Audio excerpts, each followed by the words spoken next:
A few more of our colleagues are making their way in, but we'd like to get the program started this morning. We've got a really packed schedule and a lot of great stuff to share today. Welcome to Convocation 2013. I'm Rosie Raimondo Charensap, the Vice President of Student Services here at South Seattle Community College, and I'm pleased to serve as your MC this morning. It's my pleasure to welcome you all to South. Now, a little bit about myself. I was born and raised in Charleston, South Carolina. And just for fun, I invite you to take a moment and imagine what that used to sound like coming from me. But there's something that's always made me feel at home here for the past 14 years that I've been at the college. And I like to call it South hospitality. We really pride ourselves on being friendly, connecting with our students, connecting with each other, working to make people feel welcome when they're visiting here. And I hope that throughout the day, from our beautiful grounds and the overflowing flower beds to the lunch that you'll have this afternoon, and the conversations that we'll have with one another and the connections we'll make later, that you all will get a taste of our South hospitality before you leave to head back to your offices or your campus for the day. And I hope that not only will you feel welcomed here, but you'll feel excited and invigorated to kick off another exciting, inspiring, and academic year of hard work and hopefully some great payoff. Now, for a bit of housekeeping and, of course, some opportunistic promotion, please silence your ringers, but don't turn off your phones, because you can send your tweets to the hashtag above the stage. To the hashtag above the stage. Hashtag CCon13. So we have an interesting morning ahead, so let's get started. So with me on stage are trustees for the Seattle Community Colleges. Chair of the board, Jorge Carrasco. Albert Shen, our vice chair. And also trustees Courtney Gregoire, Stephen Hill, and Carmen Gateson, who was able to change her schedule to join us today. We, of course, also have the Seattle Community College's Chancellor, Jill Wakefield. And, of course, a special welcome to our keynote speaker, Dr. Yuri Treisman. Members of the district leadership team are in the front row. Please stand when I say your name. And if you guys wouldn't mind, please hold your applause until everyone's been introduced. First of all, President Paul Kilpatrick from Central, Interim President Mary Ellen O'Keefe from North, our wonderful South President Gary Ortley, and we also have Karen Weiss, District Vice Chancellor, Kurt Bettleman, District Vice Chancellor for Finance and Technology, Charles Sims, Chief Human Resources Officer, and Al Griswold, the Executive Dean at the Seattle Vocational Institute.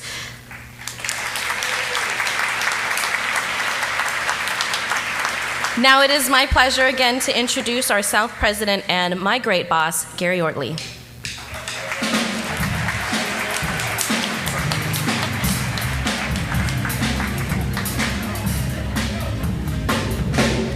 Well, thank you, Rosie, and welcome to South Seattle Community College and Convocation 2013. Our team here at South wants to welcome certainly our Board of Trustees, our Chancellor, the great staffs at North, Central, SVI, and of course our district office. I invite you today to check out our campus and take some tours if you'd like. I know some of the workshops include on our wine program. You might go out and see our brand new wine technology building. The brand new patio was just completed late last night. It's great. Also, while you're out there, they're teasing me about the patio because I said, this better be great. It's a $300,000 patio, and it is. So. But also, while you're out there, the first phase of the Seattle Chinese Garden, knowing the spring court, is completed. It's absolutely gorgeous to see that and look at the plans for the future. Right next to that is the college's arboretum, and it's beautiful this time of the year. And back here closer to campus, you might take a look at our brand new Veterans Center that we opened last spring. You know, we're changing off campus too with programs like the Maritime Partnership with Vigor Industries down on Harbor Island and with our short-term manufacturing training program at Georgetown. You know, we are expanding our outreach and partnerships with our community with several programs And one program that we're very proud of is the 13th Year Promise Scholarship, which has been honored with the League for Innovation Award for this year for the Seattle Community Colleges.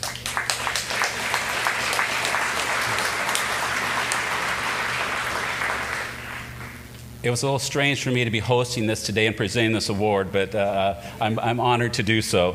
Many of you know about the 13th Year program. It's the first one in our state, and I'd like to read you part of the award before we applaud the hard work that those that worked so hard to get there.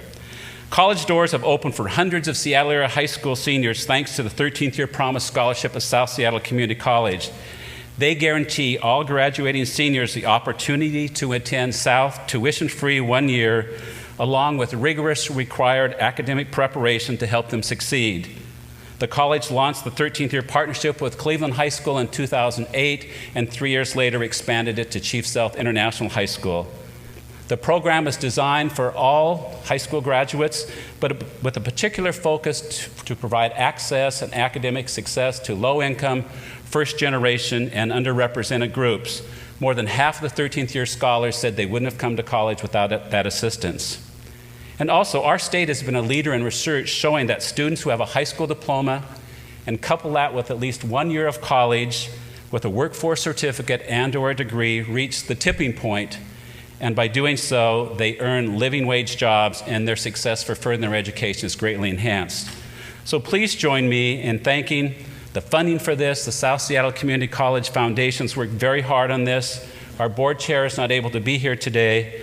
And our foundation has worked so hard. It is the largest endowed foundation in the state, and they're working hard to expand this to our two other public high schools in South Service area. But to accept the award today, I'd like to ask Elizabeth Pluta, our Associate Vice President for College Relations and Advancement, to come up on stage. But just as important, to show how this program works, with her today is our student named Ariel Garcia, who was a 13th year scholar last year from Chief Sealth High School. In the spring, he was elected, not adopted. We want to adopt you too, Ariel. My daughters who adopted would love to have you adopted in our family. You'll see when he gets up here. So he is the student body president, one of our successes of our 13th year scholarship. So if you folks would please come up, let's congratulate our foundation. I think they're taking that.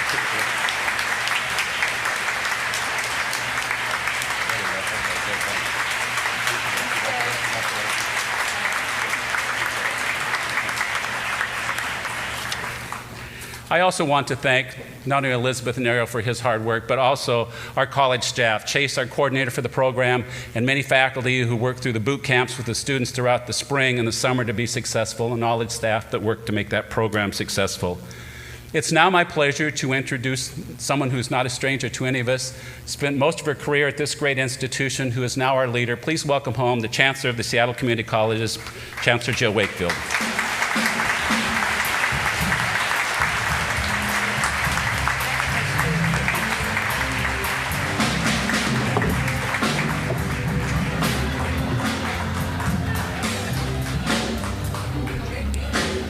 Well, thank you, Gary. Well, good morning and welcome to the start of our 2013-14 school year. You know, Convocation is a time we do come together to welcome each other and get re-energized for those 50,000 students who are so excited to come to our colleges and create better lives. So I want to officially welcome you to a new year and to thank South Seattle for hosting. Gary, the campus has never looked better. I would say in the last 5 years, this college has improved every year, and it's not by me leaving, it's by you being here. So, and also Rosie Raimondo for agreeing to serve as our MC this morning. We know that you had a few other things to do to get ready for fall quarter. Well, this summer has to be one of the most amazing in Seattle's history. Now, I spent much of my summer vacation on my back, recovering from foot surgery and figuring out how to function on my left foot. So if you notice that instead of looking at your faces this morning, I was fixated on your feet. It's just that I have a major case of foot envy. And it borders on lust if you're wearing really cool high heels, men or women. So, and I've spent much of my last few years about coordination and alignment. It's really important for you to know that these are my shoes today, not these, not these. These are the shoes. They just have no way of making it to my feet. So just keep that in mind. Okay, now, anyway, when I was at home, what struck me is how everything I did was harder. From getting to work, I needed someone to drive me for 4 weeks, to getting to where I live, which is up and down 18 stairs every day, to cooking and shopping. And so each week, I started doing fewer and fewer of the things I needed to do because it was just hard. I stopped going to off-campus meetings because I couldn't drive. I stopped going to meetings at Central because my scooter, I fell off in the middle of the street once. Then I stopped attending my own meetings. I knew I was really in trouble. But I was reminded what it's like to attend college with some of the barriers our students have, or if you're not prepared. And our challenge of keeping students moving toward the finish line when the hurdles keep popping up. But what you do is you help students get over the hurdles, under the hurdles, through the hurdles, and you even know how to pick those hurdles up and toss them to the side so our students get to the finish line. Thank you. Well, Convocation is a long tradition for our colleges.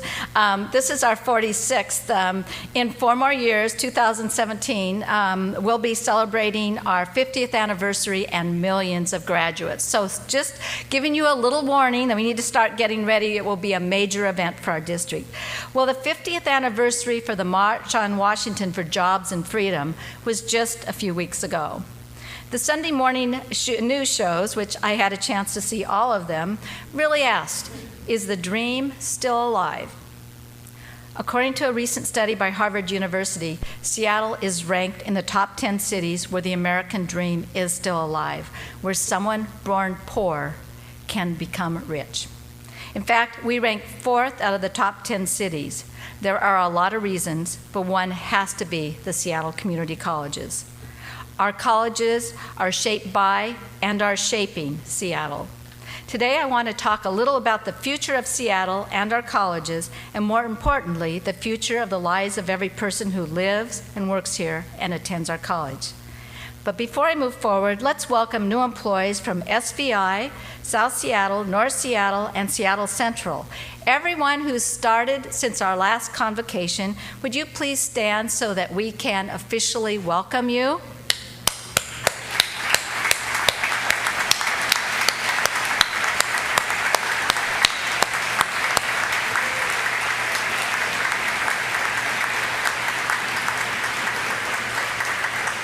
We are so glad you're here, and hope if it's your first time on South Campus that you have a chance to really get out and see what makes this college special. Well, now I want to take a little quick look back at the history of Seattle and our colleges. The history faculty will give me a C- for this at best, but please consider effort. I've tried hard. So Seattle, the students we serve are really different now than they were 40 years ago, 30, 20, even 10. Seattle is a city of major transformations. We started as a deep water port with lots of trees and lots of fish and lots of natural resources. The Yukon Gold Rush established Seattle as a great provisioner. We provided the foundation for companies such as Nordstrom, Philston, Expeditors, even Starbucks. We became experts on trade and logistics.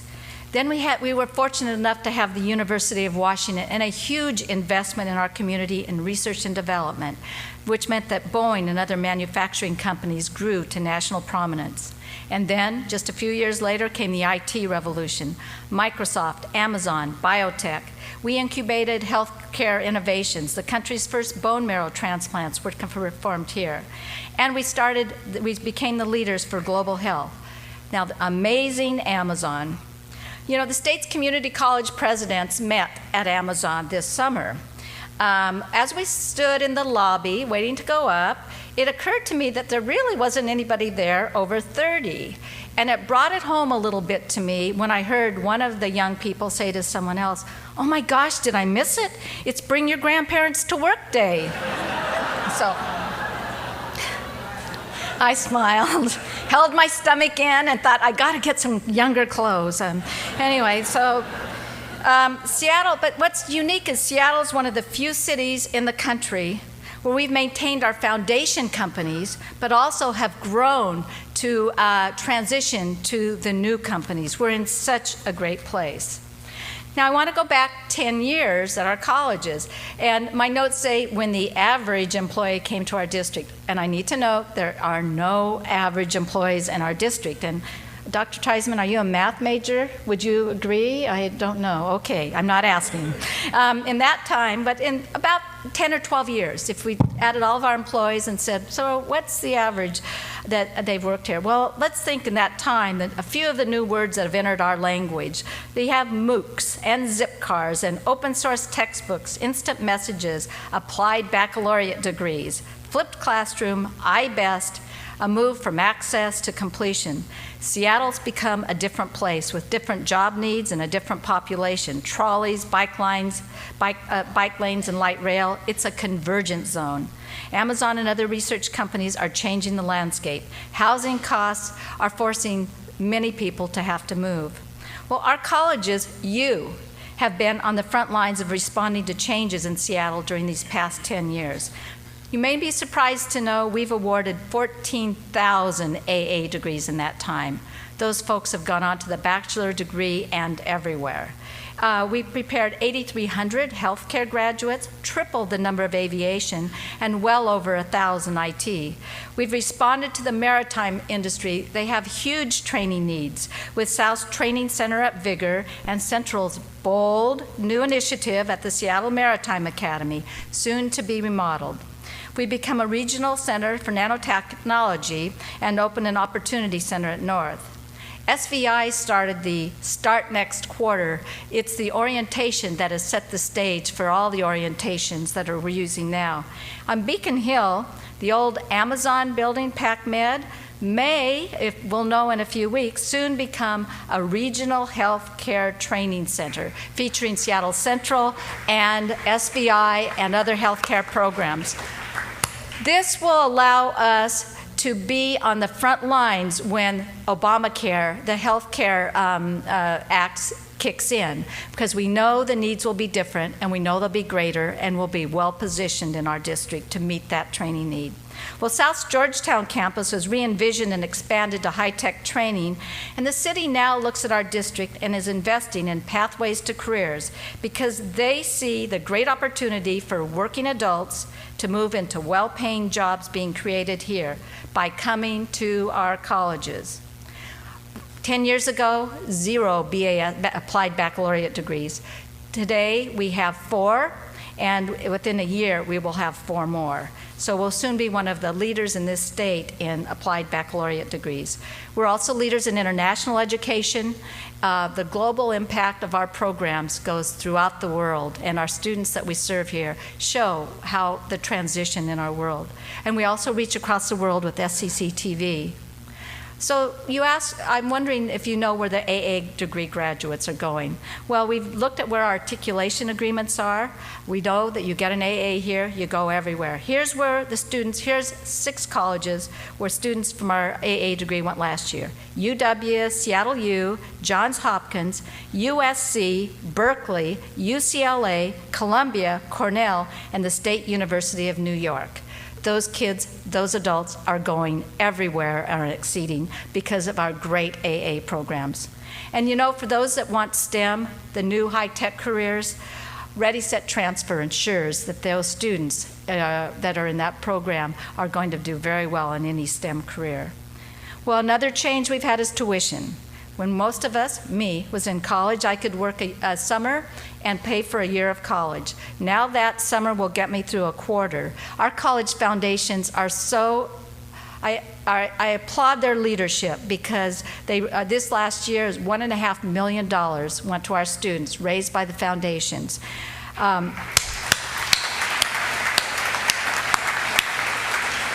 We're making sure that no student has to drop out because of finances, or better yet, that every student graduates because financial support is available.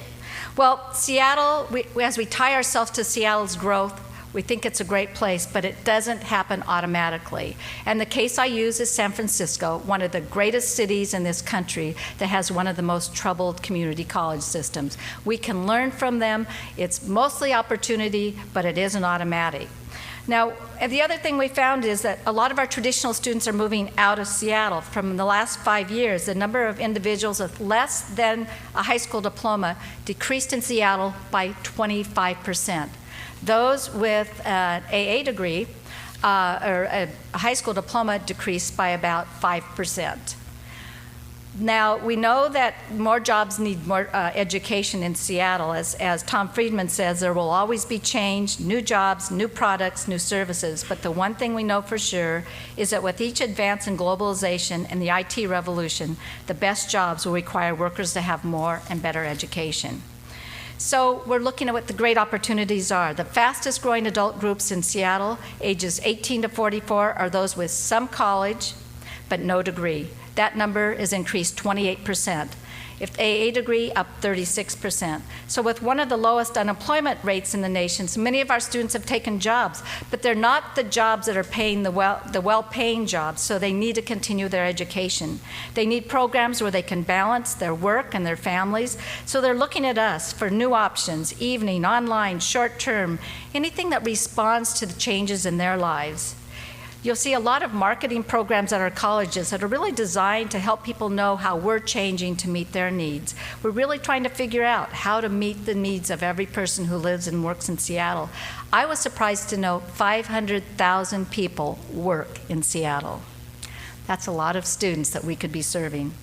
But it means doing things differently and focusing on the needs of our students, our community, and our business, becoming a destination college for working adults, developing more hybrid programming like the North Blend, the 2-year transferred evening degree programs that uses flipped classrooms, hybrid courses, and a guaranteed schedule of 1 night a week to meet your degree. We've made so many changes. You've made so many changes, and we need to make more. We need to tell the world what we're doing, bringing greater impact to the way we tell our story and how we position the district in each of our colleges. We want to be clear with everybody about where we fit in Seattle and higher ed. So during the last year, we took the first step to help us get the word out, bringing awareness of the Seattle colleges, how we're critical to the future of Seattle. With the help of Pyramid Communications, we asked ourselves and others who work with the colleges, what do we stand for? What differentiates us? What would you like people to know about our colleges? We brought together faculty, staff, students, and community members. Their thoughtful conversations and comments helped develop our branding messages that we'll share today and roll out this fall quarter. We're giving you a homework assignment. Talk to your neighbors, your friends, your doctors, your kids, and tell them about what you do and about what we do. You don't need an elevator for an elevator speech. If you're excited about the colleges, your programs, your initiatives, tell people it makes a difference. Our brand matters because it affects our ability to achieve our mission, draw students, raise funds, attract talented faculty and staff, and develop community and national partnerships. By making the shifts, we'll stay vital to the economic and social vitality of this great city. The branding messages connect the colleges to each other, to the district, and to the community. It keeps us all rowing in the same direction, even if we're in different boats. So what's our vision? It's to keep Seattle home to the American dream. I'd like to introduce Kevin Patnick, who worked with our faculty and staff and took our great ideas to develop our new brand statement.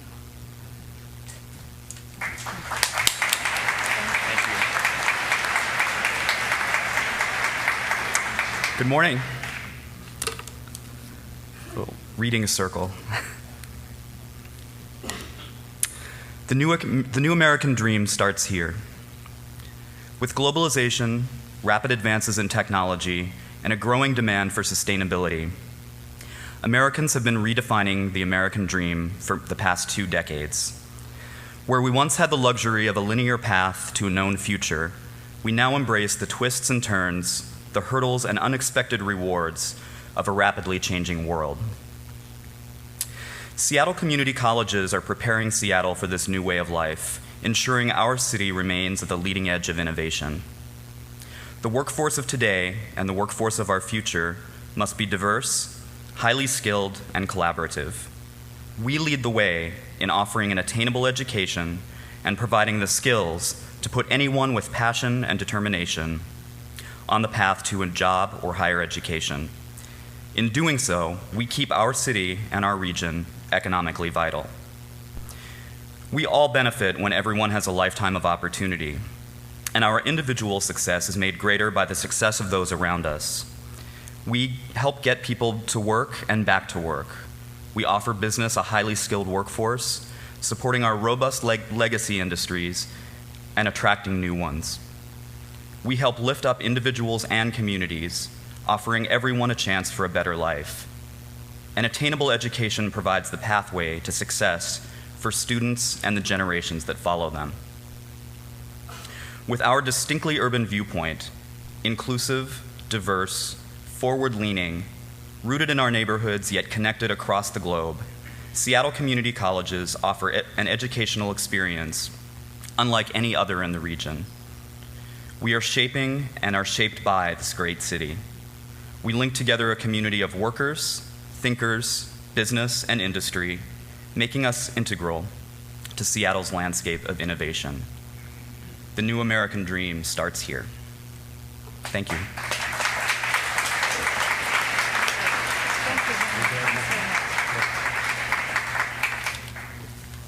I want to thank Kevin and all those who contributed their best ideas of where our district is going, where our great opportunities are. I have such great gratitude for the opportunity to work with each of you and to serve our students. I want you to know I'm giving my very best in my job to serve you, our students, our alumni, and the businesses we serve, and I'm grateful for that opportunity. You are doing extraordinary work for good. You change lives. Because of you, the new American dream does indeed start here. Thank you.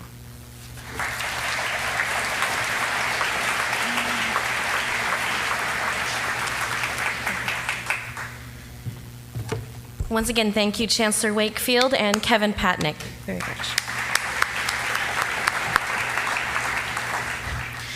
So I have a great job, most days. Not only do I find ways to help students do their best while they're here on campus and work with a very, very talented group of professionals to support them along their way, I also work with a great group of people across the district, you all. We work together, we collaborate, we play well in the sandbox, most days. But we also work hard to develop solutions that help our students. We have almost 2,000 faculty and staff at the Seattle community colleges, and every year we take the pleasure and the honor of recognizing 4 of our colleagues with Trustees Lifelong Learning Awards for their outstanding commitment and dedication to the students, to their jobs, and to working with each other. The trustees will present the awards today, and so I'd like to welcome Vice Chair Albert Shen to the microphone for this year's awards.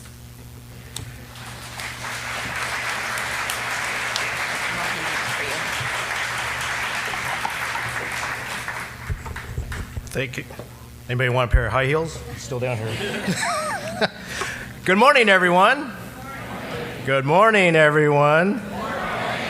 Thank you, President Ortley, for hosting us. Only you can turn a morning event to feel like a nightclub, so I definitely appreciate it.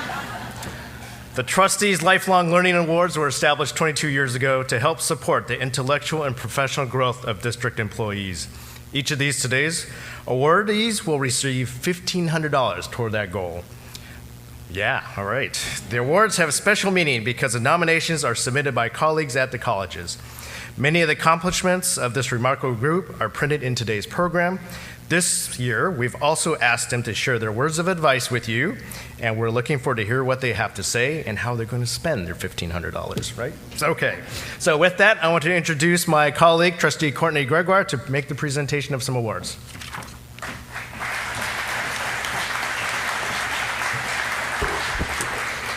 Thank you, Albert. Well, I'm pleased to present the Trustees Lifelong Learning Award to Margaret Peggy Camden, who has taught at Seattle Vocational Institute for 15 years. Peggy teaches her classes with intensity and is an expert at pairing students in internships in settings both small and large. Student success is her primary focus, which shows up in a 100% placement rate for all of the students who graduate from the program.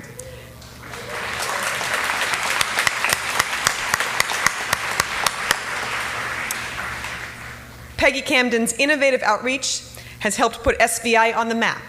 Whenever there's an opportunity for program partnerships, recruiting, and teaching, she definitely goes the extra mile on everything she does. And now I get to quote Peggy Camden's words of advice as we start this new year. Teaching gives you something to feel good about every day. The success of our students becomes our successes, and we as educators are equally enriched. Please join me in congratulating Peggy Camden.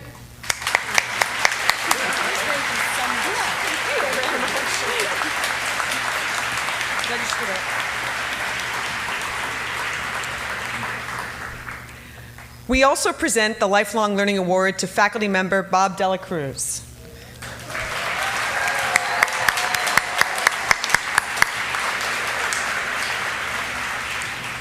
In his 23 years of teaching, Bob has taught at 2 community colleges, Central and South, a 4-year college, the West Point Military Academy, 2 graduate-level senior military colleges, and a penitentiary.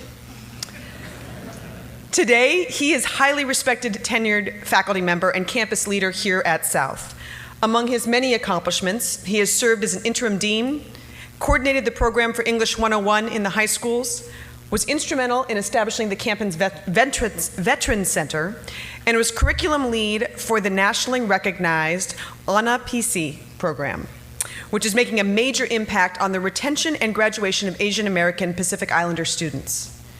His words of advice are these: throughout the year, I keep in mind that, with apologies to my mathematics instructor colleagues, 2 + 2 = 4. However, as the writer J.D. Salinger says, sometimes 2 + 2 makes 5. Please join us in congratulating Bob Dela Cruz.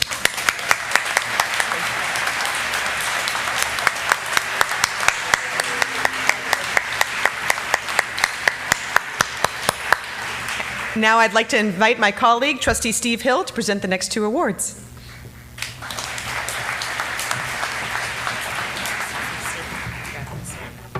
So, Bob, I still have my origami on my desk.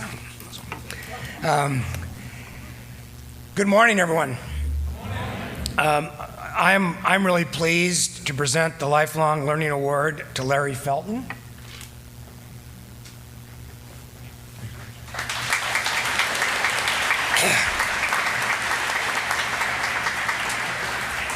Whose 28-year career in computing services has benefited thousands of students and staff members, the college, and the district. In a field where self-taught learning is the rule, Larry Fenton exceeds standards, even teaching C programming courses in his early days at computing services. In addition to his own technical skills, Larry has built a remarkable team of technology staff. He insists that they focus on the needs of students and instructors, even when that means extraordinary work and creativity. A recent college accreditation report commended the college and information technology department for its human focus in implementation and distribution of services. Larry is famous around campus for these words of advice: don't make up stuff.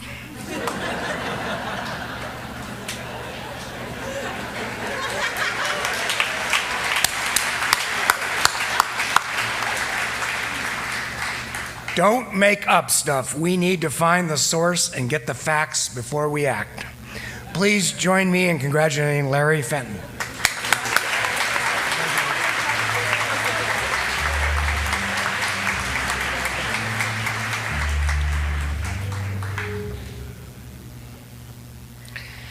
The Mainstay program at Seattle Central serves individuals with disabilities in obtaining competitive employment.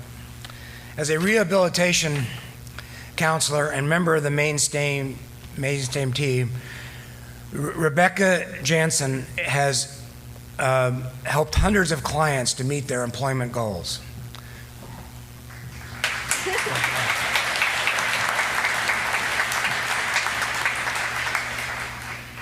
Team members say that Rebecca lets nothing get in the way of success. Her spirit is contagious. She inspires hope and confidence in clients who have rarely experienced success. She developed fundraising skills to help the department meet its budget. She led the program through organizational redevelopment required for passage of an agency accrediting review. The mainstream team has been called second to none when it comes to similar programs in King County, and Rebecca Jansen has been called its driving force in its success. Rebecca's words of advice are these: have a sense of humor about the small stuff, and try not to take yourself too seriously when stressed. This is challenging when you are dealing with issues that impact people's lives, but what looks insurmountable now may not seem as difficult from the other side. Please join me in congratulating Rebecca.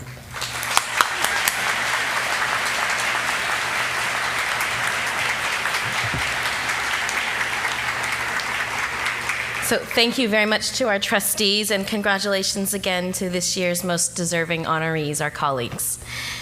Many of you have been anticipating our keynote speaker, Dr. Yuri Treisman. Dr. Treisman is acknowledged around the world for his research that is challenging and changing our traditional thinking about teaching and learning.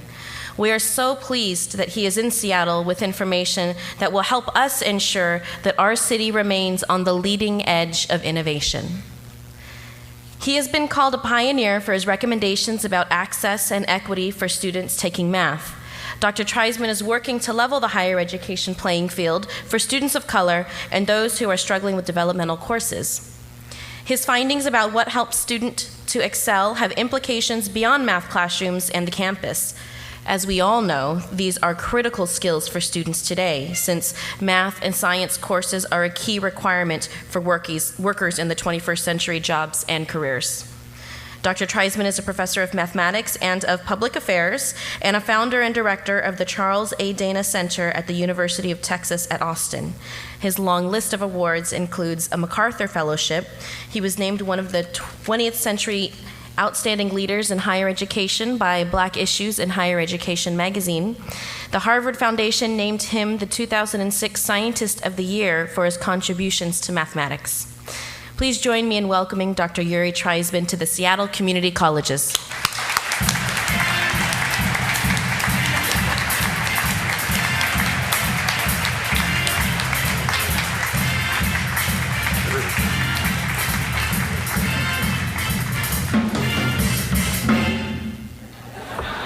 Yes.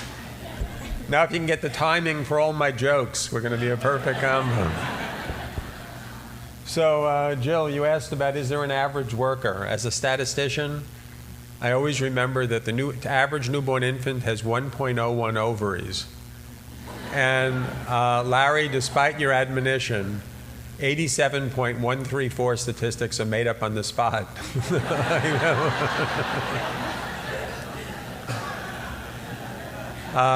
Chancellor Wakefield has asked me to talk about hard problems worthy of our collective efforts, but I actually want to start with individuals. So I spent this early morning with Steve Morgan, grounds and maintenance, looking at the campus and having flashbacks to my own time at Pierce Community College, where I studied horticulture and worked for 5 years in grounds and maintenance. So it was really funny looking at the old mowers and the rototillers. And I love that you love and will not bury those machines. I think how just an accident, otherwise I would be a nurseryman today. So some of you know this, some of my friends here know this. But you know, you think about structural things that have to be changed. And the reality is, individuals, despite all the talk of systemic structural change and so, in Kay McClenny's beautiful studies of community college students, in 700 interviews that I've done with successful first-generation community college interviews as students, the single most common comment in the transcripts are the names of individuals who actually help them succeed. So we have a lot of structural work to do, a lot of reform and modernization, but the data say really clearly that individual acts of kindness, generosity, professionalism profoundly make the things work for students. And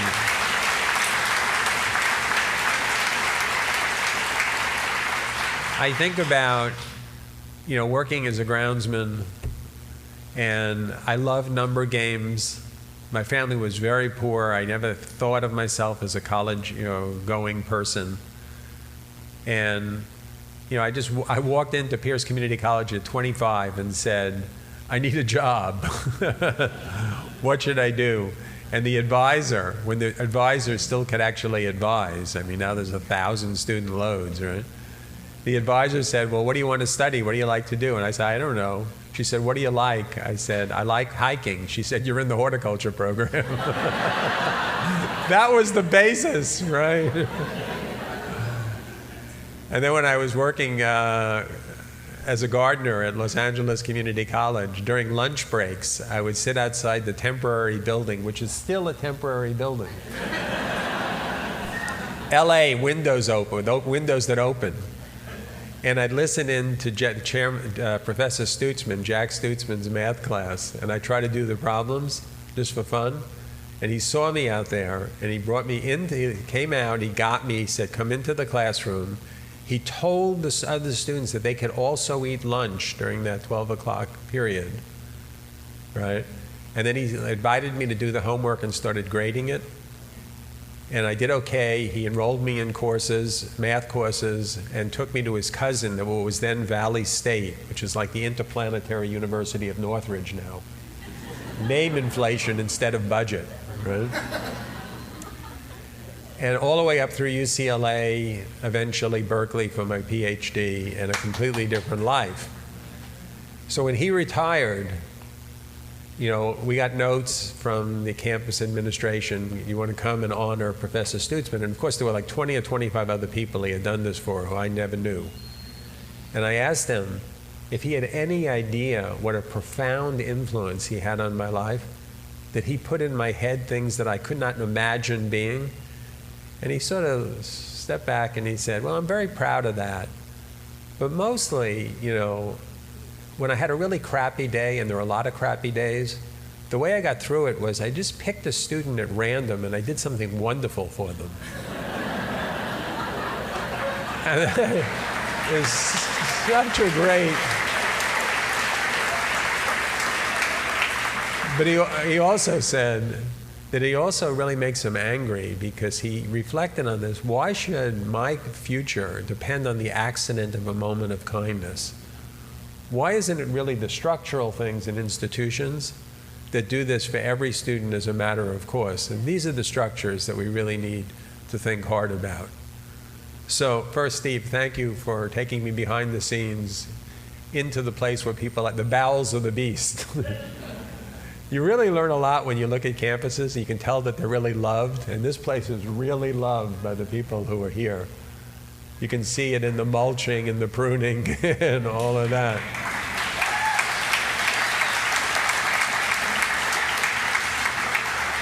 So, big stuff. Usually when I visit campuses, I spend a day first teaching, because that's how you really get to know a place. And when you speak to presidents and chancellors, one of the remarkable things is that they all use identical language to describe what's going on. They have intrusive advising and no late enrollment and all of these, best practices, 15 or 20, and virtually every single president or chancellor I've spoken to has almost identical descriptions of their campuses. But when you actually teach, it takes about 20 minutes to know what the place is really about. And some places feel like family reunions. I was just in Florida, at Valencia, at Indian River, at Kingwood. And other places feel like you're at a gas station in some rural part of the Midwest where people sort of drive up, get filled up, and drive away. So the question is, so the first sort of lesson from all these visits to campuses, 40 or 50 of them in the last 3 years, has been that rhetoric scales faster than practice. We have to be really sensitive about that. We have to live on a symbolic level as well as a real level, and we shouldn't confuse the symbolic level of action, the things we need to say to be legitimate, with the actual everyday reality of our institutions. The second big thing is innovation as ornament. Every community college, every day, people are working their hearts out to make programs and offerings better. It's amazing. This is not like a particularly dignified profession. I mean, this is a blue-collar profession. We're responsible for actually helping people improve their lives. Often people with high aspirations and very little understanding of what it takes to reach those aspirations. So people do, lots of pilot work. At one community college, a big one in Ohio, the faculty, a group of math and science faculty, identified 81 programs and pilots that they had done over a period of 15 years. The system leader talked about piloting and scaling. So we did them, little basic descriptive statistics. The average initiative lasted 2.5 years. 2 or 3 faculty were involved in it. About a third of the faculty were always involved in an improvement initiative of the regular faculty, and about a third of the faculty just sort of did their responsible teaching, and then other people just sort of came in and out depending on what they were in their lives. So at the end of this activity, most of the thing was campus initiatives, special grants, external funding. And I asked the faculty, how many of these 81 initiatives have become normative practice and actually replaced the things that they were designed to improve? And the answer was 0. So I'm on the way to the airport with the VPAA having a depressive fit. And I asked the vice president, I said, wasn't that depressing? And he went, oh, no worry, you don't understand. That's really about faculty development. It's not really about institutional change. So one of the big lessons is while there are always counterexamples, pilots do not scale. And if you want to change institutions, there is absolutely no history of doing it through piloting improvements where all of a sudden you have an effect size of 0.174 and your faculty colleagues go, I didn't realize that. This is so much better. I'm going to change my practice tomorrow. So when we think of our mission and actually achieving efforts, pilots are often the way that administrators and leaders survive by constructing these. It's not that we're not learning a lot, but it's more symbolic action than real institutional change. This is a very hard lesson because reformers always believe the future will be better and are always piloting things. People who run systems know the future can be a hell of a lot worse. Right? So when we take on real system change, the bar has to be really high. But the evidence is pretty high now that the developmental courses and the courses that are pathways for people just trying to improve their lives through education and hard work, that those courses, those programs are shaped more by the weight of history than by the actual needs of citizenship or the economy or modern programs of study. And many students in them are more likely to end up with debt than with licenses, certificates, or degrees of labor market value. So we do need to do some basic structural work. And there's another myth in working with Kay McClenny and others and looking really at the inner life of community colleges, serving on the 21st Commission for the Future of Community Colleges. There is this pervasive myth of these 15 or 20 best practices. If we all do these, student achievement will go up. Well, it turns out that it does go up by 5 or 10%, but not necessarily enough to make fundamental differences in the life opportunities of a community. The question is, what is the catalyst that turns best practices into big gains in student achievement? And it turns out, beautiful work of my colleague Tony Breich, just breathtaking in its brilliance and clarity. It turns out to be relational trust in an institution. If people do not actually have deep trust in their peers and in their leaders as they do in you, it is virtually impossible for improvement efforts to actually result in student achievement. It's the collective culture of an institution. Now, it's not that best practices aren't going to make incremental improvements, But if we want to get to where we know to what is possible, campus cultures and system cultures really create the conditions that allow best practices to generalize and support students. This is a very hard lesson for campuses and for faculty, because we all work. If I think of my disciplinary field, which is econometric modeling and advanced statistical modeling, which I teach doctoral students to, we start classes by asking what's happened around the world this week in this topic. In community colleges, we work in a fog of collective amnesia, right? Everybody tries to create it out of what's in their desk and under their desk and under their chairs. And if we're going to make systemic improvements in our sector, we need to work globally to do this. We can't just work internally. And one of the reasons is that when you work internally as individuals, because you're healthy human beings, you only work on what you can control directly. But a lot of the things that you're working on, if you want to improve a course sequence, you have to worry that some dyspeptic idiot at the University of Washington is not going to recognize it and your students won't get credit for transferring. And there is a dyspeptic idiot, by the way. Right?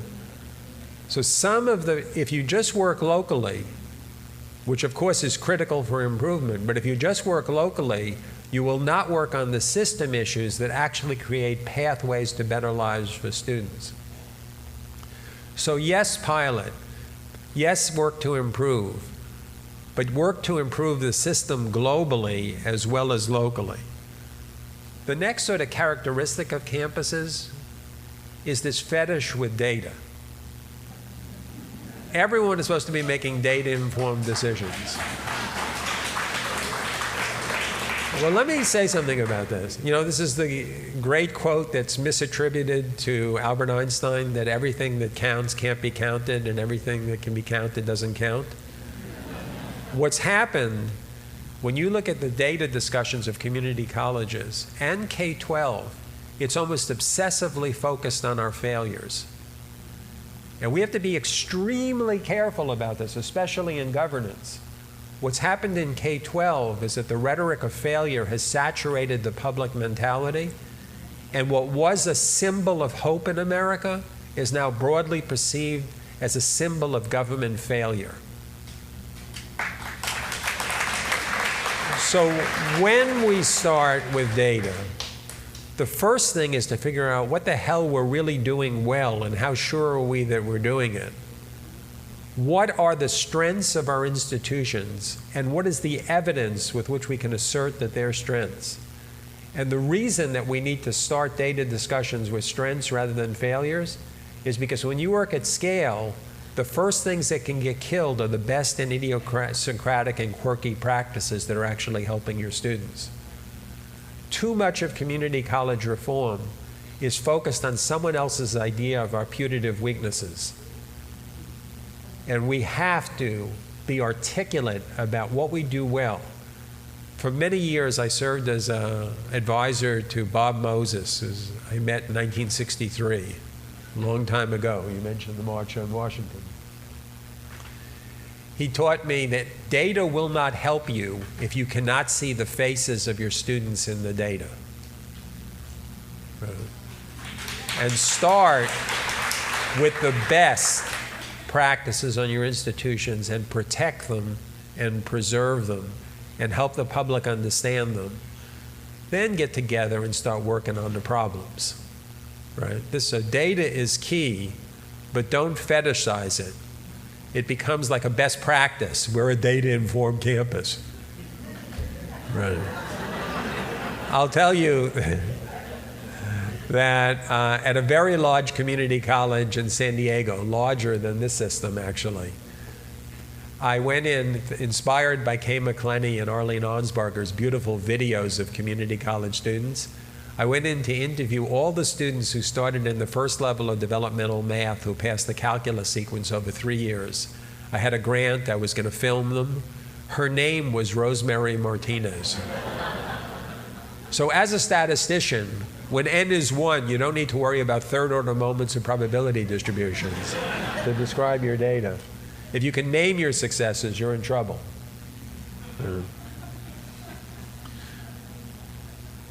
So don't screw up the good stuff. Right.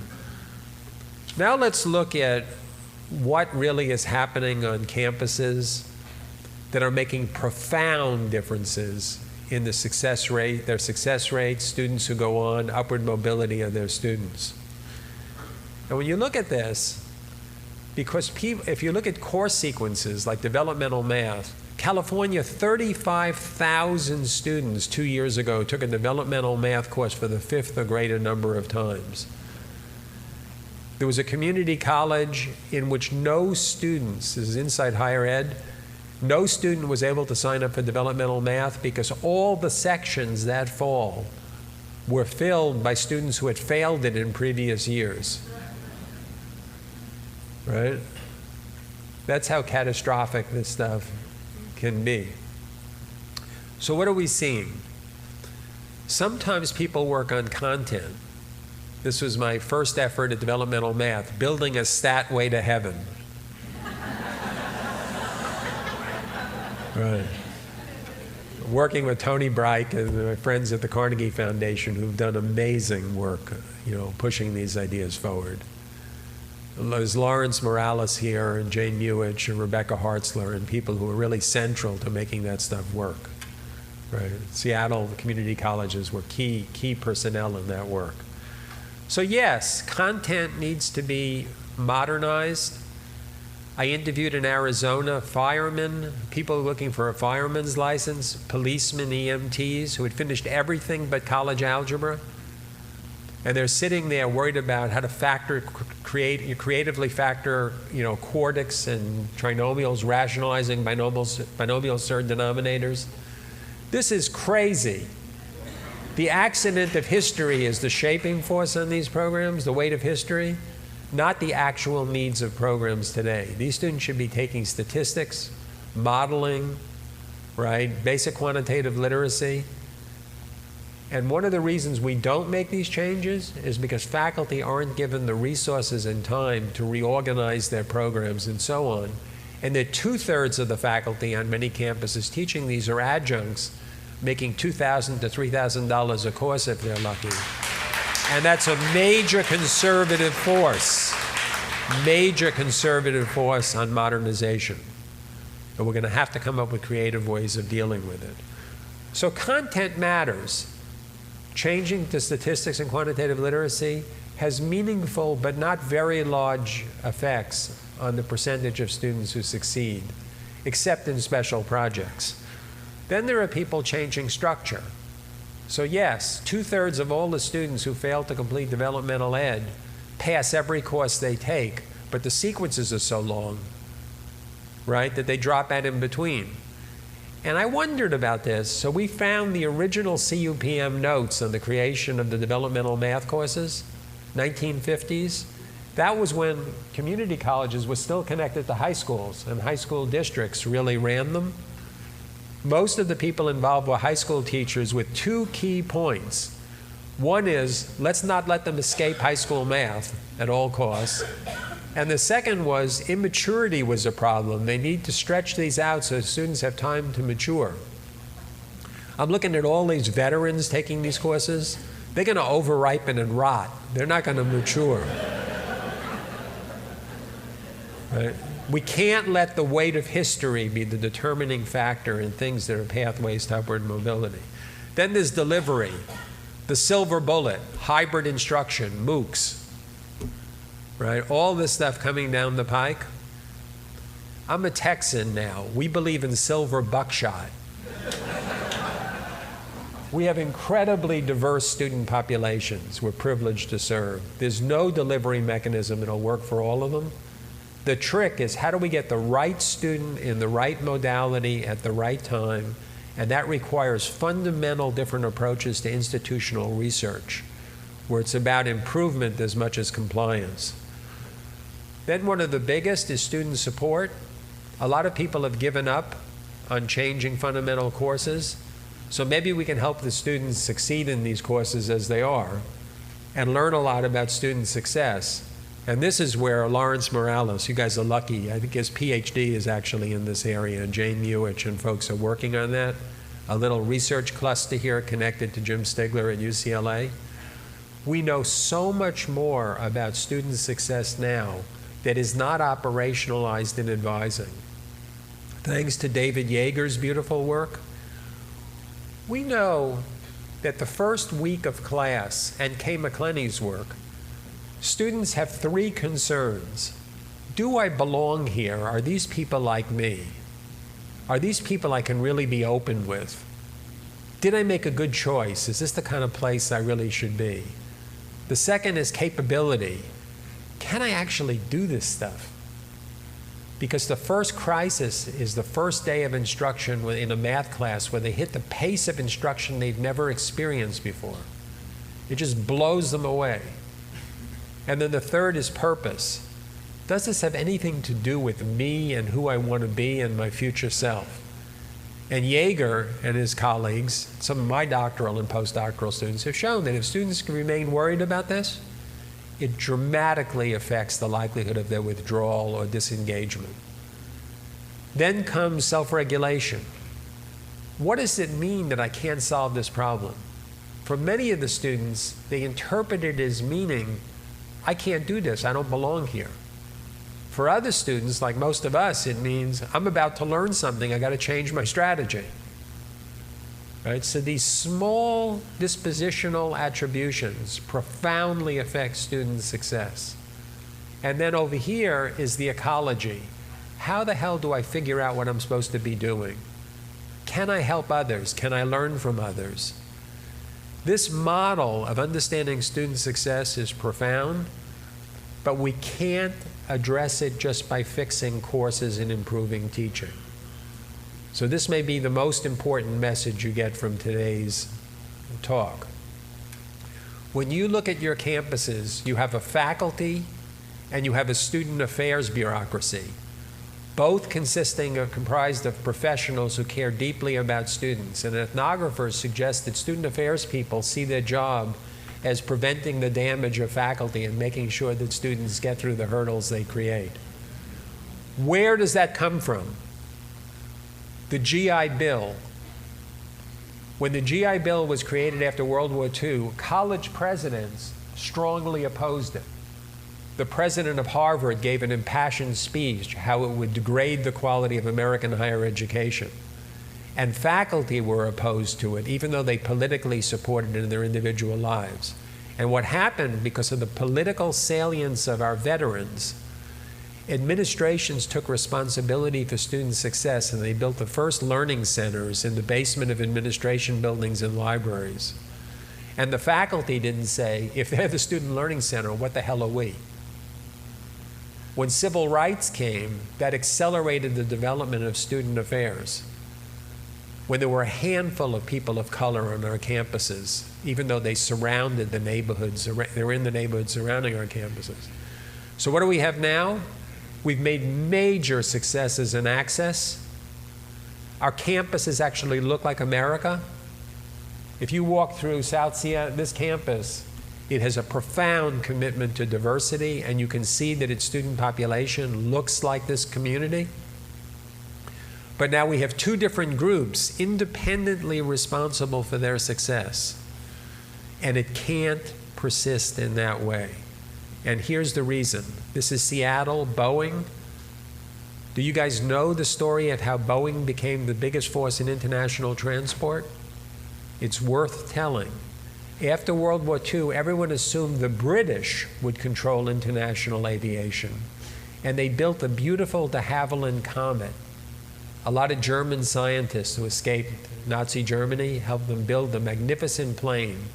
Everyone was sure they'd be the leader, the head of international transportation, and then a plane fell out of the sky over Africa. So their engineers got together and they figured out it was the water pump, and they designed a better water pump. And they were sure they had the best plane in the world. Within a week, 2 planes fell out of the sky, one over South America, one over Toronto. One was the window, one was a metallurgical failure. Same time, a graduate student at Boeing was hired to look at the de Havilland notes, which had been released to the public, to see what Boeing might learn. And he looked at this and he said, "Flying is a bitch. It's basically impossible." And since flying is a bitch and is impossible, there's no way to predict where the failures occur. And his idea, which was radical at the time, was because flying is almost impossible, you have to have planned redundancy.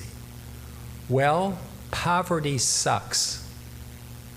And it creates unpredictable stresses on the lives of our students. We have organized the system around particular problems that students have. We have not built systems that have planned redundancy in them. And doing that is going to require that the faculty and student services work together in ways they never have before, starting with all the student services people in the first few weeks being in the classrooms with the students they're trying to help, and renegotiating accountability for student success. The next big structure is that 80 to 85% of the students in local Seattle schools start in developmental education in certain schools. And if you look at LA and San Diego and Houston, it's almost 90%, but in Long Beach it's 17%, and at South Texas College it's also 17% of students in remediation. And how did they do it? They overcame the ancestral memory of separation from K-12 and all the feelings that brings up, and they went back and reintegrated themselves in schools. In South Texas College, counselors from the college and high schools start with the 10th grade cohort and follow them all the way through the first year of community college and then cycle back into another pattern. It has fundamentally changed high school counselors' ideas about what community college is like, and fundamentally changed community college staff and advisors' ideas of who the students are who are coming to them without direction. In Long Beach, the faculty have formed collaborative projects, and they now use teacher recommendations and grade points for 17 and 18-year-olds instead of the criminal enterprise, which is placement testing. Our last comment on this. Google the validity studies of the placement test you use. Compass and Accuplacer, 2,560 Google references. ACT and SAT, 6 million. Why does the SAT and ACT have so much validity work? I can tell you because I chaired the policy committee of the College Board years ago. Litigation. SAT matters whether you get into Harvard. And when people don't get in, their dad's a lawyer, they sue the College Board. When our students take a crappy placement instrument, the first thing they don't think of is litigation. They just think it's another bad thing that happened to me today.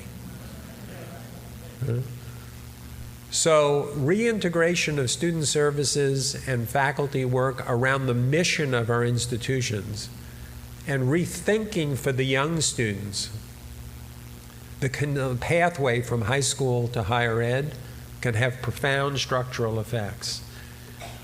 If we're going to do this, we need to have a joyful conspiracy.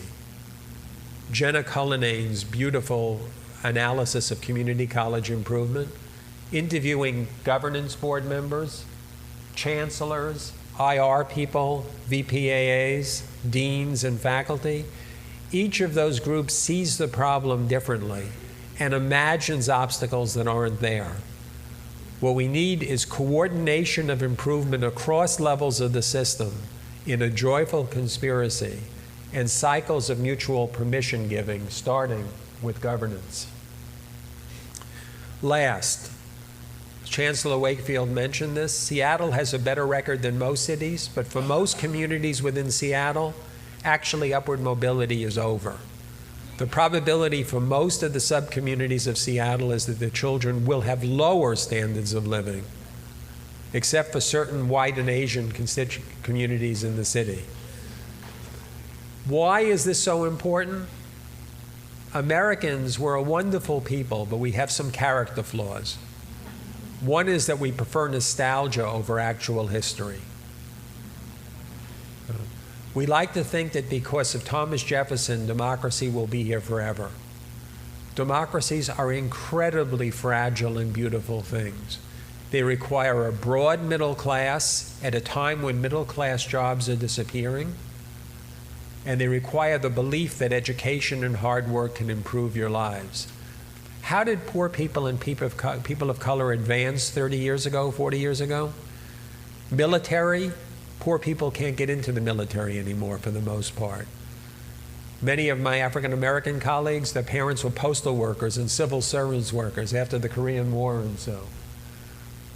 Those jobs are disappearing faster than any other. Small business creation, more or less stifled in many, many communities. What's the other remaining vehicle for upward mobility?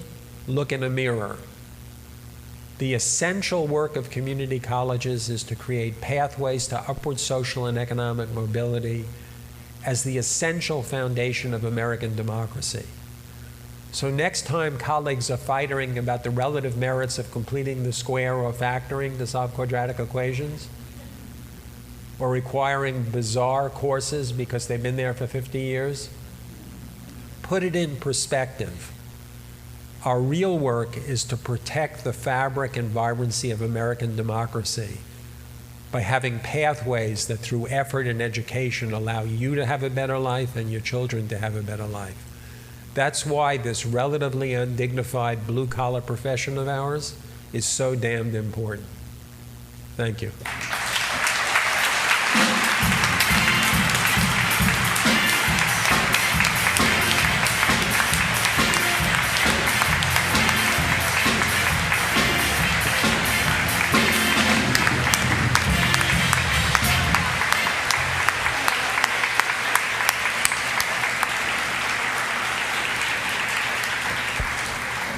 Thank you very, very much, Dr. Yuri Treisman.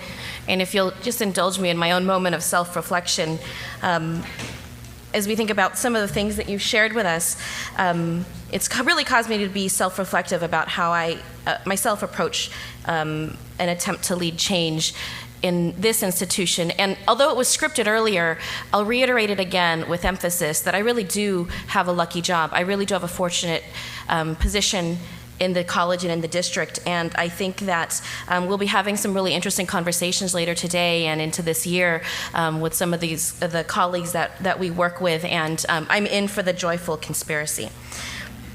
And also, I wanted to add that thank you also for the tip. We have many hiking trails here in Western Washington, and I'll be working with our outreach and advising staff to see if we can't get some folks out in the field to help recruit for our horticulture program. So thank you for that. We also have great wineries. Yes, wineries, in case you haven't heard. So thank you very much once again. And Dr. Treisman is going to be leading a breakout discussion immediately following this in this room. So if you'd like to learn more and engage in the conversation further, I invite you all to stay and continue the conversation here, right here in this room. So members of the Board of Trustees for the Seattle Community Colleges are recognized leaders in business, education, and the professions. Their primary responsibility is to ensure that the colleges meet the changing educational needs of the community and to reflect community values in fulfilling the college mission. So next, I'd like to invite the chair of our board, Jorge Carrasco, and trustee Carmen Gayton, who will share some great news with us this morning.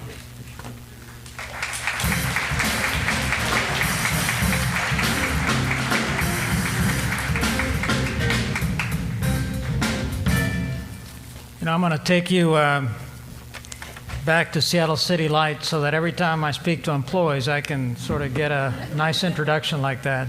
Nice job. I have the opportunity this morning to recognize, I will be recognizing one former board member and board chair, and Carmen will recognize another former chair as well as trustee. And as I thought about the introduction, I have to remember one of the things that Dr. Treisman mentioned in his talk, which has to do with the fact that individual acts of kindness and generosity profoundly affect student success.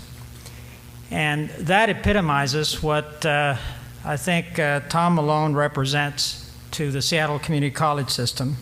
He's obviously a former chair of the board and a trustee, and in fact is the longest serving, or one of the longest serving trustees in the state system. And I'd like to ask him if he would join me at the podium here for a minute.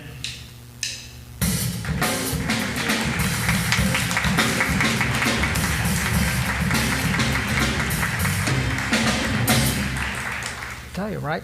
Just right on that. Great timing. So many of you probably know Tom. He's been active in the Seattle Community College system for a long time. He is an attorney by training and someone who's very familiar with the Seattle Community College system and really the community college system throughout the state and the country. He started his involvement in the community college system by becoming a founding member of the foundation board for North Seattle Community College. And because of his plethora of activities that he's been involved in, I know many of you know him as a source of inspiration and encouragement and collegiality. Over the years, Tom has devoted countless hours, untold number of what we refer to, Tom, as unbillable hours, to the colleges, to the State Trustees Association, to the State Board, and to national organizations. Tom has also worked on behalf of the Gates Foundation and Microsoft in support of community colleges.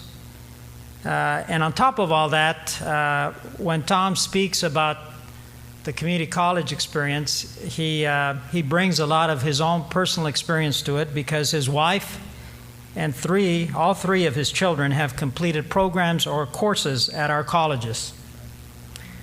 So I'm sure I speak for everyone in the room when I say thank you to Tom for his exceptional record of service.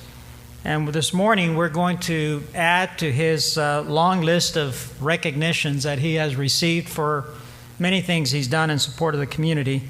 And we're recognizing him today with the Award for Emeritus designation, which the Board of Trustees approved in July of this year. So, Tom, thank you for being here, and thank you for all your support.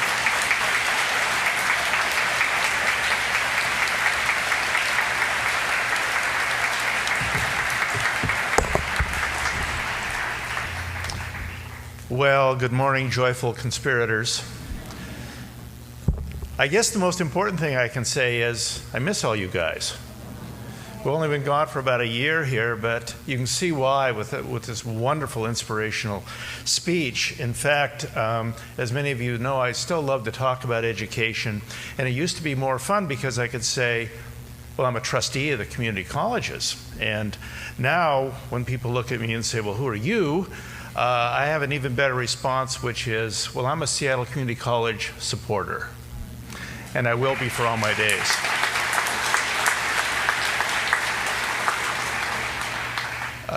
Everything is pretty consistent, I notice, in the district, and I'm going to have to indulge myself a little on Patty Paquette, who said, please feel free to speak, but of course, 2 minutes is the max.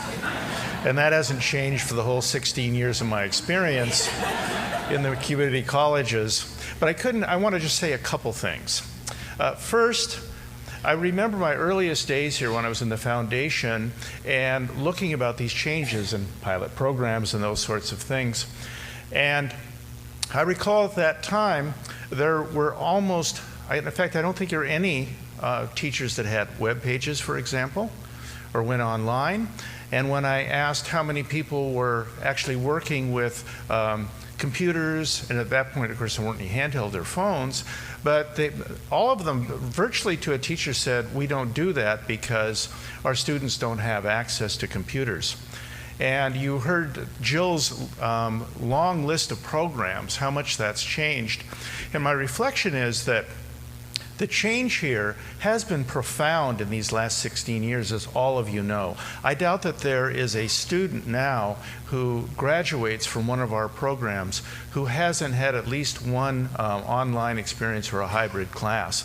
And that starts from virtually zero 16 years ago. But it doesn't seem like it's gone that fast, but it has been profound, and it will continue to change. It will continue to change, I believe, for the better, because I think that the quality of instruction continues to improve, and that's been my experience over the whole 16 years. You guys do a terrific job. So I think change is going to come, and it will come whether we want it or don't want it, because it's sort of inexorable. But the final thing, and you can see one of the reasons I really miss this is a wonderful, inspiring speech by Dr. Treisman, and this is the second time I had the opportunity.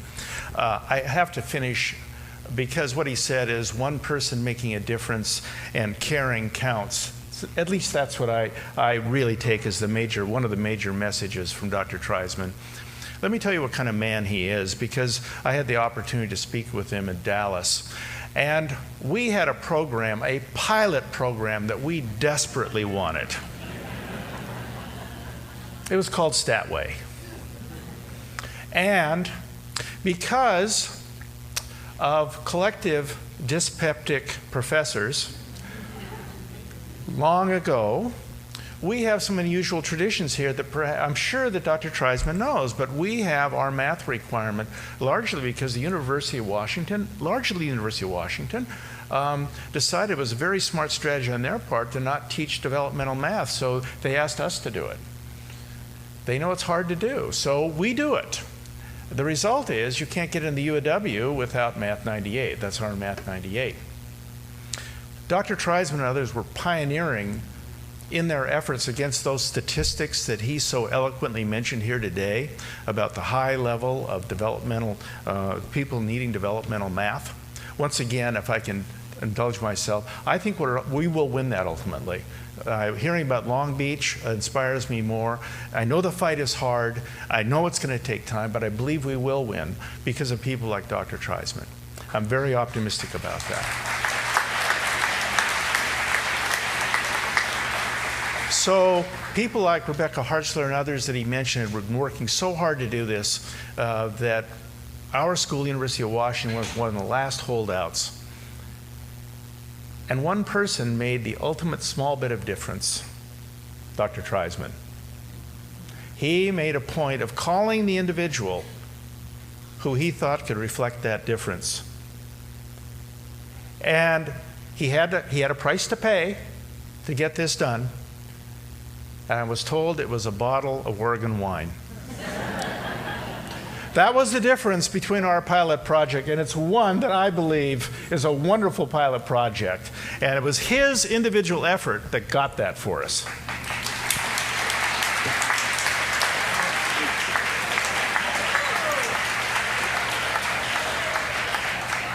Is this for him? Yes. Oh, this is...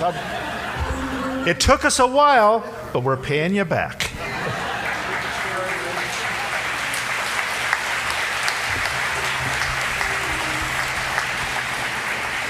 And if I could, because again, this is so inspiring.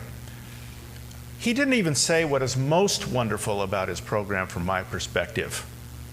And that is that, as he pointed out, most of the students may or may not need to know how to work with trinomials. But the purpose of Statway is to put together a course of applied, practical, mathematical, and informational programs that is essential evidence that every college student should have, that is going to benefit that student for the rest of their life no matter what else they do. So the program that's been substituted is one of marginal, if any, utility for one that is a wonderful utility for everyone. And that in and of itself is a wonderful contribution to all of us. So again, my thanks to all of you for all this, and my thanks to all of you for these wonderful programs and the wonderful things you're doing.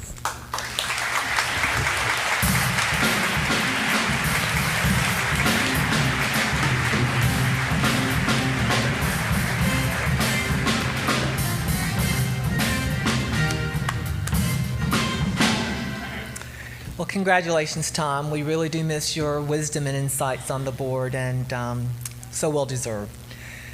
I'm here to present the Civic Leader Leadership Award. It's the Civic Leader Constance W. Rice, whose record of service as a trustee and administrator at Seattle Community Colleges has been recognized by establishing an annual Constance W. Rice Partnership Award.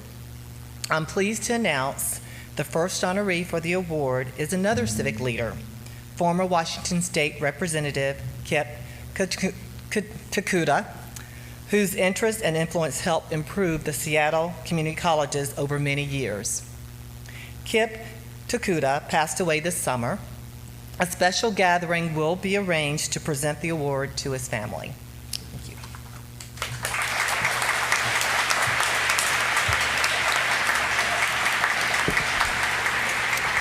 Thank you, trustees. For many years, our employee unions have also greeted audiences at Convocation.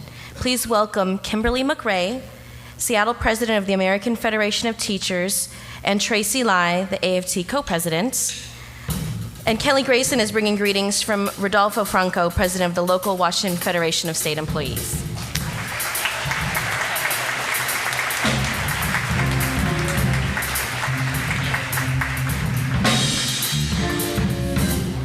Good morning, everyone. And to our president, good morning. From Seattle Central, my name is Kelly Grayson. I am a program coordinator there. I'm also a union steward on campus. I'm an executive board member. I work closely with Rodolfo Franco, and I also serve on many of the subcommittees that are at Seattle Central.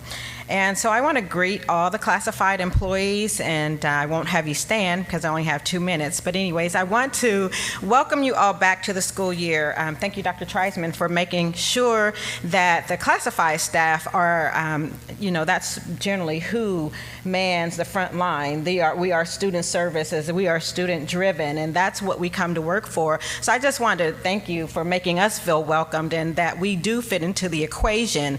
And so I want to speak that to all the classified staff members here, just to let you know that you are valuable and you are invaluable on your campuses. If you, yeah, go ahead.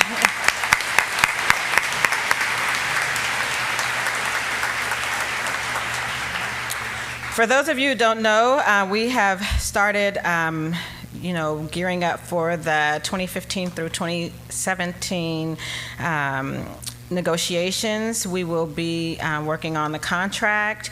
There's a lot of things that we would like to hear from you about where the union is going. And so if you're not active on your campus right now, I would encourage you to become active. You can become active on your campuses by talking with your local union stewards and asking them, what is it that I can do to get involved in the process? Because we are in the process of higher learning, okay? And so when students come to us, they need to know how what they're doing affects what we do, so that we are also affecting change in our communities and on our campuses. So you can get involved politically, legislatively. You can get involved with some of the subcommittees that's on your campus. Be informed so that you know how to do your job well, so that you can continue to leave a legacy behind that says that we have impacted our campuses from a very informed position.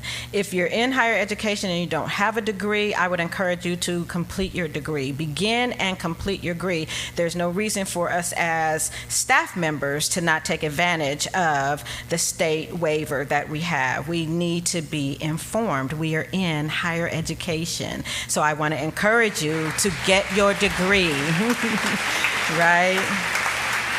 Okay, so I don't know if I have 2 minutes set or not, but I just want to let you know that those are some of the ways that you can get involved. If you're not, if you want to talk to somebody about anything that's going on, if you know somebody that is new in your office, your division, please let them know that as they have not opted to become a state employee, but rather it has been collectively bargained with management that we will have a contract and that they must value the contract and at least abide by it, because we're in this mutually. We want to just be able to stand up and not do anything that is going to harm future generations with labor, because we labor with so many people. We are Local 304, and so we want to just serve together. We want to inspire and continue to encourage others to go forward, speak up, stand up, make a difference. We make Washington happen.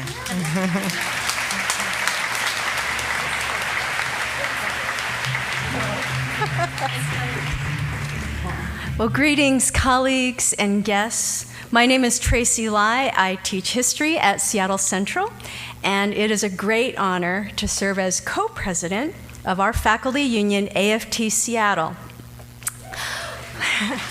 Of course, as a historian, I cannot resist pointing out just a little piece of history, because that history is us. This is the first time to have co-presidents, and it's the first time that two women of color are in that leadership.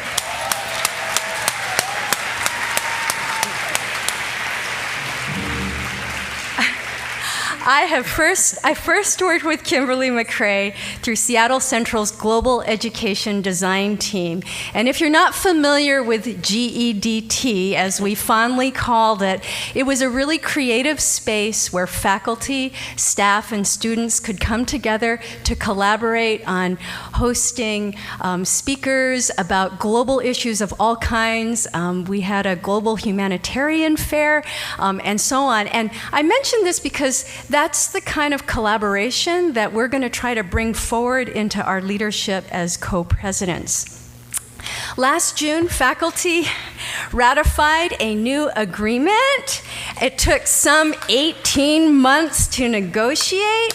It took effect July 1st, and it guides us for the next 3 years. Many hours of research, discussion, and compromise brought us to this agreement. And yeah, have you counted how many times I said agreement? Not a contract.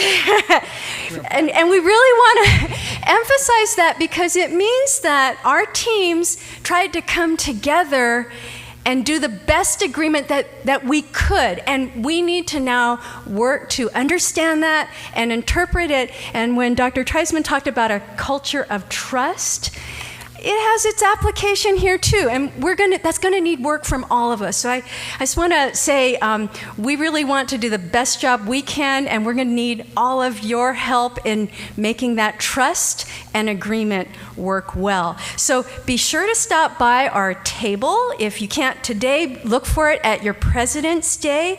Meet all of your officers. Come to the quarterly all-faculty meeting. We're going to move it up. Used to be at the end of the quarter. We're going to try to move that into mid-quarter. Still a tough time, but hopefully a moment when you might still be able to get involved and make your concerns known. And certainly go to your campus faculty senate monthly meetings. We really look forward to meeting both of you. And now for my co-president. A few words, just a few. I'll be done, Patty, in 1 minute. Okay.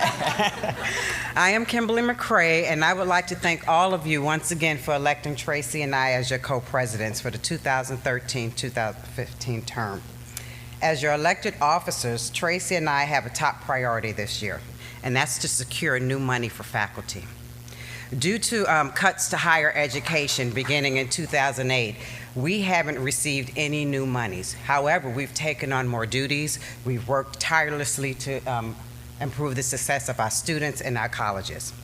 AFT Seattle understands that we are the key elements to maintaining fairness and democracy.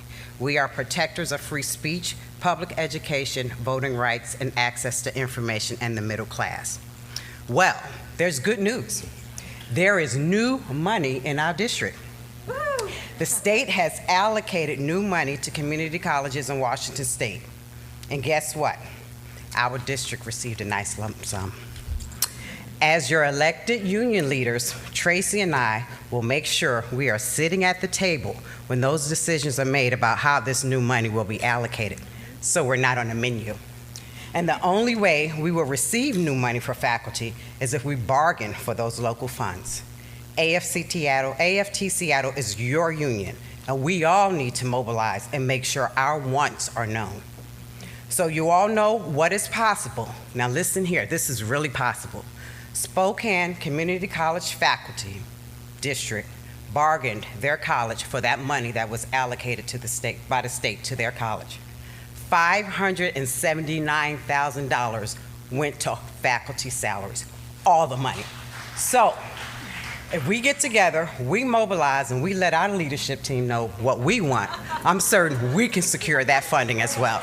In solidarity, thank you.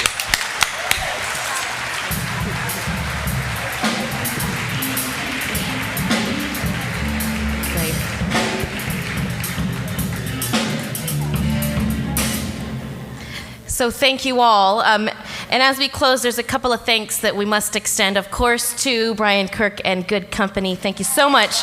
You always set such a wonderful, enjoyable tone to our events.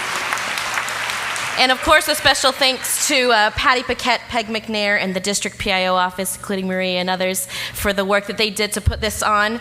And as we close, thank you to all of you for joining us this morning, and a special Seattle thank you to Dr. Yuri Treisman.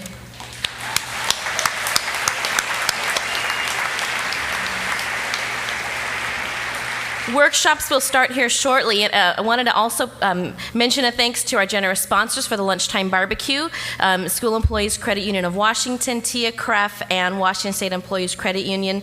They will be at the Info Expo. Then you can get over to a breakout session at 11. Let's thank Rosie Raimondo for a great job today. Good job. Thank you.